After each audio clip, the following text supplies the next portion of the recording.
I do want to begin with the news that broke yesterday that Jimmy Carter, our 39th president, passed away at the age of 100. An incredible life. Born, as you probably can do, very rudimentary math, in 1924 and living all the way until the very tail end of 2024. His wife, Rosalind, died last year. She was in her late 90s. And there's a few different things that I want to say about Jimmy Carter. And the first is, I try in moments like this to take a breath, take a step back, and be respectful. Right? In many respects, I do not share Jimmy Carter's politics. He was president before I was born. He was defeated by Ronald Reagan in 1980. I was born 5 years after that, so I have no memory whatsoever of Jimmy Carter as president. I only know what I've heard and what I've read. And when you think about sort of the top lines of Jimmy Carter as president, they are generally not good, right? Staggering inflation, interest rates, gas lines, the malaise speech, the sweater, the Iran hostage crisis. You can sort of go down the list. The American people showed Jimmy Carter the door after 4 years decisively, overwhelmingly, because he was not a successful president. I think that is a polite way of putting it. I think more candidly, you can say he was a failed president. He had some successes, and this is why I think it's important to have some nuance, especially as you are grappling with the loss of a leader. And whether you liked him or not, whether you agreed with him or not, he is one of our presidents. So I think no matter where you might fall on the spectrum politically, it's totally appropriate to take a moment and pay some tribute to someone that the American people saw fit to make the president of the United States. And they made him president of the United States in a specific context. That context was post-Watergate, right? Richard Nixon and his corrupt administration and, the Watergate break-in and all the lies and the cover-up, et cetera, then the resignation with an impeachment pending, all of that. A lot of voters said, well, that was very unpleasant. That was a situation driven by a lack of ethics and morals. We want someone to restore that kind of dignity and a certain moral fiber and character to the Oval Office, which is why Jimmy Carter sort of came out of virtually nowhere to become president of the United States. He was, just over a decade before that, first elected state senator. Then he became governor of Georgia, and then sort of had this combination. He was a guy who graduated from the Naval Academy, for example. He signed up to serve this country. He was a submariner. He then left the Navy when his father died to take over the peanut farm and had some financial success to some extent and had this everyday man appeal and an honesty and a really authentic Christian faith. He was a devout Baptist. He taught Sunday school for years after he left office. He was humble. And I think given the turbulence of the Watergate era and the scandal and everything that entailed, there was a thirst among the electorate for someone who was going to be a complete departure and a break from that ethical and moral baggage. And that man who fit that bill was Jimmy Carter. So I understand entirely why Carter won. I do think that some of the reasons that he lost, some of the failures were not completely on him, right? I think it's fair to acknowledge that. I think he also had some failed policies that exacerbated the problems, made them worse, and eventually sealed his fate politically. Did he have a couple successes along the way? I think so. You hear a lot of conservatives, for example, hailing the fact that he, a relatively progressive Democrat in a number of ways, led the charge in some areas of deregulation of airlines, of America's railways, of the brewing industry, for example. I saw some beer lovers celebrating that. I can get behind that, and deregulation for sure. And those decisions happened on his watch with his fingerprints on them, and those were good for the country. He also, at the famous Camp David Accords, brokered a hard-fought, really important, tough-won peace between Israel and Egypt. And look, those countries have had some struggles since, but it is a peace that has held for decades. And it was really a key cog in now a wheel of peace deals that has been expanding and hopefully will expand further, especially with President Trump coming in. So you can point to some achievements politically along the way.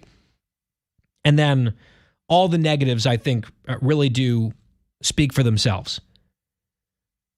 I want to talk about a few of them just briefly here because it is part of his legacy. I don't think it is talking ill of the dead. And this is something that I was kind of grappling with last night because we had the ongoing team coverage. We had a 2-hour special on the Big Weekend Show, then 3 hours this morning on Fox and Friends. Do you highlight the negatives?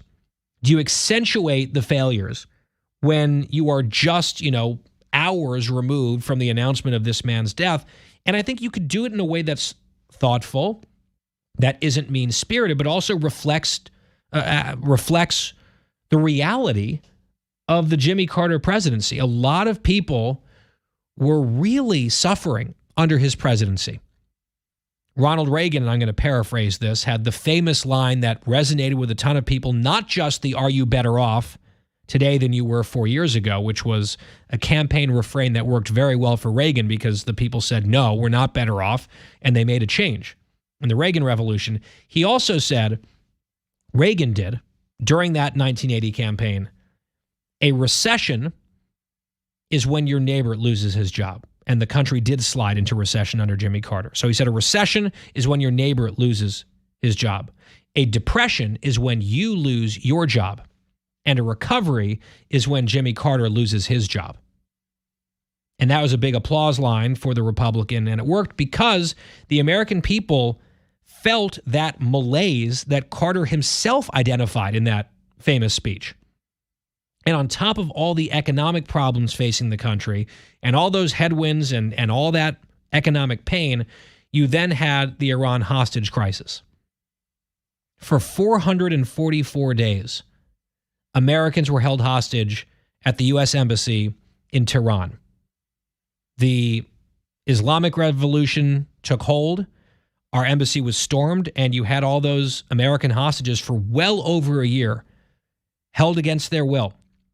And this weighed on President Carter day in and day out.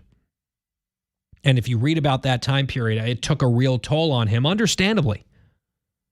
And it consumed him. It consumed a lot of his presidency. It was this drumbeat of, now it's day 263. Now it's day 304. Right on and on it went. And there was a sense that, okay, we can't do this. We can't go on with this leadership. There was a tragically failed rescue mission that didn't go well. And then after Reagan won, literally day one of the Reagan administration, the hostages were released. But that was something that Jimmy Carter wanted to see through because it became an obsession of his, because this was something that he presided over as president. So I think that number, 444, is a big one when we look back, certainly on the Carter presidency, but also on Jimmy Carter's life. He's alive for 100 years. Only 4% of his life was as president of the United States, but it's the most influential, most consequential 4 years, of course, occupying the Oval Office. But there's also this other component, which is 96% of Jimmy Carter's long life was outside the presidency, before it and after. 77 of those years entailed his marriage to Rosalind. They were married, that couple, for over 3/4 of a century. They were married longer than a lot of people live. I think that's incredible. And by all accounts, both of them people of deep faith. They really were committed to each other and loved each other deeply. And she went last year, and then, as is often the case, he went this year. They were both very old. I learned this weekend he first met his future wife like the day she was born, because the families knew each other. He was a toddler, she was a newborn, and then years later they got reacquainted, got married they got married years and years before my parents were even alive. That's how long they were married. And I think that's special. It's rare. You look at the family, the Carter family, how much they loved Jimmy Carter and his wife. There's more to life than one thing, even one big element of your career. I think, and this is a point I made on TV, you can preside over what is broadly accepted to be a failed presidency while still having a rich and long and good and successful life, which is what Jimmy Carter had. I know there's been some like beatification of his post-presidency and like, oh, look, he did all this great stuff. And that is true, right? He was swinging hammers for Habitat for Humanity, building houses for poor people into his 90s. It wasn't a photo op, just like his faith wasn't a photo op. It was deeply held. It was a passion of his, incredibly commendable. I think some of the other things he did in his post-presidency, especially when it comes to some of the authoritarian regimes in the world and his stance on Israel and wanting the U.S. to legitimize and recognize Hamas, terrible, right? I don't think we have to just like avert our eyes and pretend those things didn't happen. I think that is a negative dark spot or blind spot, however you want to describe it, on this complex legacy that we're talking about. But fundamentally, based on those who knew him, a good man with a good family, an abiding faith in God, and a deep, lasting affection for his wife and for this country, which he served in multiple capacities. And for that, we thank Jimmy Carter. We recognize his presidency and his life. We wish our condolences and extend our hearts and our prayers and our wishes and best thoughts to his family and his loved ones and his friends who are going through this period of mourning. And collectively as a country, setting aside politics, we grieve and we mark the loss of the 39th President of the United States, Jimmy Carter, who died yesterday at the age of 100.